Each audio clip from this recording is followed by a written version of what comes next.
اعوذ باللہ من الشیطان الرجیم بسم اللہ الرحمن الرحیم اللہم صلی علی محمد وعلی محمد وعجل فرجہم۔ مومنات، اکثر ہم سے یہ سوال کیا جاتا ہے کہ کیا عورت کا پردہ واجب ہے، کتنا پردہ کرنا چاہیے اور کس طرح سے پردہ کرنا چاہیے۔ تو مومنات، یہ آپ کے سامنے قرآن پاک کی آیت ہے، پارہ نمبر 22 سورہ احزاب آیت نمبر 59، جس میں اللہ تبارک و تعالیٰ ارشاد فرما رہا ہے کہ اس طرح سے خود کو ڈھانپ لو کہ پہچانی نہ جاؤ۔ تو مومنات، اس آیت سے ایک بات واضح ہو گئی کہ چہرے کا پردہ کرنا لازم ہے، کیونکہ پہچان چہرے سے ہوتی ہے۔ ایک دن جناب سیدہ فاطمہ زہرا اور مولا علی امیر کائنات علی ابن ابی طالب جناب رسول خدا صلی اللہ علیہ وآلہ وسلم کے گھر تشریف لے گئے۔ کیا دیکھا؟ آپ رو رہے ہیں، آپ گریہ فرما رہے ہیں۔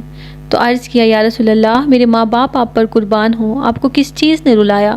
آپ نے فرمایا، میں نے شب معراج اپنی امت کی عورتوں کو مختلف عذابوں میں دیکھا۔ آپ نے فرمایا، میں نے ایک عورت کو دیکھا، وہ اپنے بالوں کے ذریعے جہنم میں لٹک رہی ہے اور اس کا دماغ ہنڈیا کی طرح پک رہا ہے۔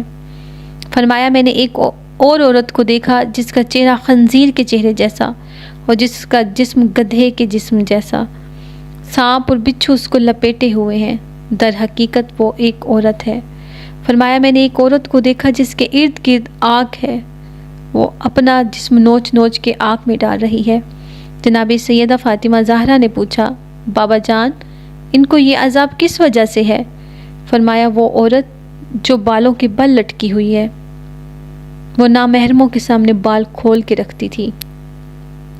اور فرمایا، وہ عورت جو جسم نوچ نوچ کے آگ میں ڈال رہی ہے، یہ وہ عورت ہے جو نامحرموں کے سامنے اپنے بدن کو نہیں چھپاتی تھی۔ مومنات، جہنم کے اندر ہونا کتنا ہولناک عذاب ہے۔ مالک سے دعا ہے، اے پروردگار، ہمیں سیرت جناب سیدہ پہ چلنے کی توفیق عطا فرما، ہمیں عذاب قبر، عالم برزخ کے عذاب سے بچا۔ جناب سیدہ نے فرمایا، سب سے بہترین عورت وہ ہے جس کو نامحرم نہ دیکھے اور نہ ہی وہ نامحرم کو دیکھے۔ مومنات، ماں کی گود بچیوں کے لیے ایک درسگاہ ہے۔ اپنی بچیوں کو شروع سے ہی پردے کی تعلیم دیں۔ جزاک اللہ۔ پردے کے متعلق جو بھی سوال ہو آپ ہم سے کر سکتے ہیں، اس پہ ایک الگ ویڈیو بنا دی جائے گی۔